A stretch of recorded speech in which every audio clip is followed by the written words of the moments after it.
The history of Irish female film stardom is largely a history of absence. Since the heyday of Maureen O'Hara, Saoirse Ronan is the only Irish woman who might really be said to have attained stardom in the last 60-odd Just years. because you can actually hear it happening. The one with that Italian. She's a model actress. Maybe that doesn't immediately seem surprising. But just a partial list of Irish male actors who have risen to prominence since 1960 throws the gender imbalance into relief.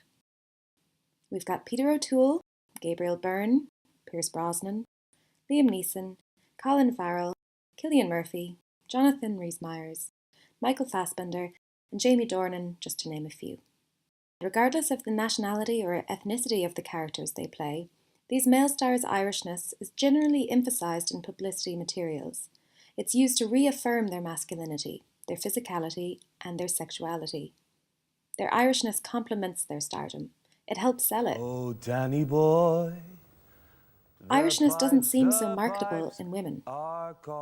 That's not to say there haven't been plenty of incredibly talented Irish female actors on film, be they Irish, American, English-made films or other, but have they really been stars? This is partly a matter of definition, and of course, Irishness, stardom, and even the female and femininity are all highly unstable and controversially definable terms. But if we contrast an amalgamated concept of the Irish female star with the Irish male star, I think we can see that we don't see Irish female stars but once in a blue moon. In this video essay, I'm going to try to get to the bottom of why Irish femininity seems so dissonant, if not outright incompatible, with stardom as a phenomenon of popular culture. To do that, I'm going to have to start with defining some of those almost indefinable terms. Irishness, the first term, is going to be contingent on indigenousness, the quality of a person having a physical association with Ireland, not necessarily from birth, but to the extent that that person or star might refer to Ireland as his or her homeland. This is distinct from the more nebulous heritage-type Irishness, which is associated with the hyphenated identities of the Irish diaspora. Stardom, then, is contingent on recognisability across popular, and in this case Anglophone cinema, amalgamating Hollywood and to a lesser extent Irish, British and Canadian film industries. In this capitalist system, film stardom is realised according to international recognition, market accessibility, appeal and saleability. As Richard Dyer has theorised, a star is a composite sign comprised of these various signifiers: the real person, the persona, the image, and the star's commodity. In practice, a film star is entrusted to open medium to big budget productions based on name recognition. With those terms laid down, we can maybe explore why historically there have been so few female Irish stars to fulfil the criteria. Over the last 100 years or so, showing a character or a group of people to be Irish, within popular Anglophone cinema at least, has often been used as shorthand to indicate a sort of backwards clannishness and a tendency to regress to violence. Thus, the Irish represent and are represented by a sort of inevitable recidivism, or what scholars refer to as the atavistic nature of the Irish when they're represented through films made by outsiders, most commonly Britain or America. When you see an Irishman, and it's usually a he, not a she, you know he's more than likely going to be hot-tempered, though otherwise jovial, fiercely loyal, and generally sceptical of other people's notions by virtue of the fact that he realises the fatedness of human existence, that is, the inevitability and all-consuming closeness of death.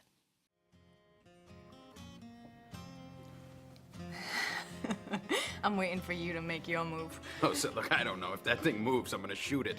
I don't even know what it is. Such films represent Irish men as powerfully seductive and desirable by virtue of their atavistic nature, their predisposition to use their bodies to defend themselves and their community. Their physicality is always at the forefront of their characterization. Their gendered and ethnic characteristics work dialectically towards the affirmation of their erotic appeal. Major Irish female stars, however, are few and far between across the course of Hollywood film history of the 20th century. They comprise Colleen Moore, Maureen O'Sullivan, Maureen O'Hara, and Constance Smith. In the wake of O'Hara's career throughout the post-classical Hollywood period and into the 21st century, no Indigenous Irish female actor has made the leap to international film stardom until Saoirse Ronan.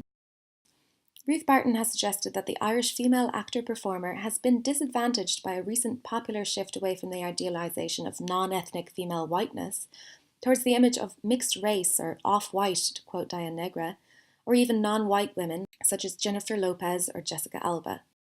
I'm not sure this amounts to idealisation so much as fetishization, though.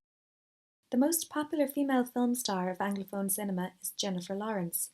She is a blonde white woman, whose tan may nod in the direction of a popular preference for tanned skin, but very much still on a Caucasian body. This seems to suggest that the problem with Irish female actors as stars may not be so much that they aren't off-white enough, but rather that something else is up about popular conception of their bodies. Luke Gibbons has proposed that Irish actors' performance style, which tends to eschew close-ups and bodily expressiveness, two hallmarks of the classical Hollywood style, has almost disqualified Irish actresses from attaining true stardom, because a star's, and particularly a female star's, imaging is dependent on the acceptance or invocation of a scopophilic, that is, eroticizing, gaze. To be eroticized, to be seen as sexy, you have to be physical, to be sexual, to be bodily manifest. And throughout the history of Irish visual culture, that's one thing Irish women decidedly are not. Where for men, Irishness connotes a certain earthy sexuality and accessible sensuality, female actors' Irishness has tended to be associated with a sort of girlishness or pre-sexuality, if not full asexuality. As Galen Studler and Christopher Shannon have shown, Mary Pickford, for one, consciously invoked her Irish heritage in films and publicity to mitigate her erotic appeal. She wanted to be seen as underdeveloped, sexually latent or altogether inactive, so as to preserve her appeal to a conservative fan base. Similarly, Colleen Moore's well-known Irishness was used to temper her association with a liberalised flapper culture, such that her comic unruliness as a female on film was seen to be located in her innocence and immaturity rather than sexual transgression. Indeed, the composite image of traditional Irish femininity has been a bodiless one. Over the history of Irish visual and literary culture, which has been associated predominantly with Catholic Irish visual and literary culture, which is the dominant inflection of Irishness, at least in the eyes of the outside world, the Irish woman has been denied a basic earthly embodiment, tending to be figured instead as a desexualized religious or political symbol, the Virgin Mary or Kathleen na Houlihan, or the very landscape of Ireland itself. The Irish woman is effectively disembodied, and this is directly contraindicative of stardom. Female sexuality and the female body have tended to be contained within, or restricted to, the representation of domestic maternity and traditionally maternal roles on film. Alternatively, when the sexually active Irish female has not been contained within a domestic role, she has been represented as dangerous or even disruptive to patriarchal Irish Catholic society. Whereas the film star, and certainly the female film star, is necessarily of the body and therefore imageable, the Irish woman as represented in popular culture is decidedly not. If not unimaginable as such, the desirable, that is sexual or sexualizable young Irish woman has been almost unimageable.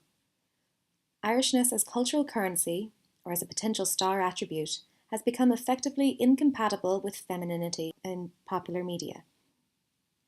Irishness, in the traditional sense, does not belong to the female body, and in another sense, it is not physically of the female. Indeed, the composite image of Irishness upheld and developed by audiences historically has been both gendered and overtly sexed away from the feminine and the female, accepting where femininity is contained via bodily negation. The lack of significant starring and lead roles for Irish female actors in indigenously made Irish films has only compounded this problem, contributing to a low rate of retention for Irish female talent in the film industry compared to the theatre.